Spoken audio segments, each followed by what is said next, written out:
One of the most interesting things about someone leading worship in prison. Here we go. Oh, Jesus, you're my Savior, you're my deliverer, you're my friend. Oh, walk a straight line, but that don't mean it's easy. I'll make it every time as long as I believe in Jesus. They say that from a bar stool to that living room, Sunday morning in a church pew, you are my champion. We do not have segregated church. It's all one service. Imagine today, one of the biggest issues that we have in churches is trying to blend the services in a balanced way.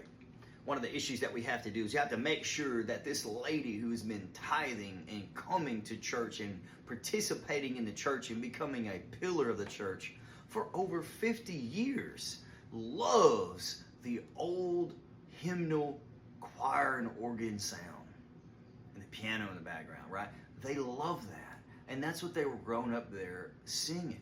And that's what they love. And that's how they connect with the Father in their worship and adoration for God. And that is beautiful because they have been faithful. And so then you have us new guys coming in, or even people younger than me. I still think I'm young sometimes. I'm about to be 40. But you got some guys coming in, they're 17, 18, 25, 30. You know, they're coming in, they're wanting this new inspiring music they're hearing on the internet and stuff like that. And so, you know, you gotta, you know, as a worship pastor, you gotta, you know, lead them into the worship that they're familiar with.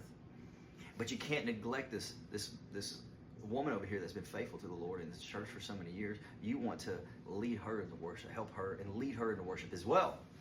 So how do you do that? Right? It's difficult, but you balance. You do both. So in prison, it's even more difficult. Not only do you have old and young people all mixed together, but you have black, Hispanic, Asian, whites, all slammed into the same service. Not only that, today, we have a Baptist church, we have a Pentecostal church, we have Lutherans, we have Presbyterians, we have Methodists. They all separate in their own churches. You don't got that in prison.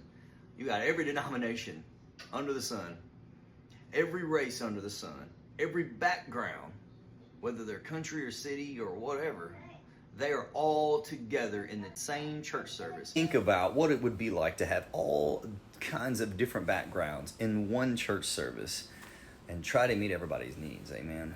It's not easy. That being said, just leave a comment down below or ask a question if you want to interact with some of these thoughts that I've shared today. I have some interviews coming up. We're going to do some one-on-one, and as well, we're probably going to have to interview a couple of friends of mine who are still down incarcerated, leading worship as well. So we will continue this series, and this is just scratching the surface of some of the uniqueness of leading worship in prison.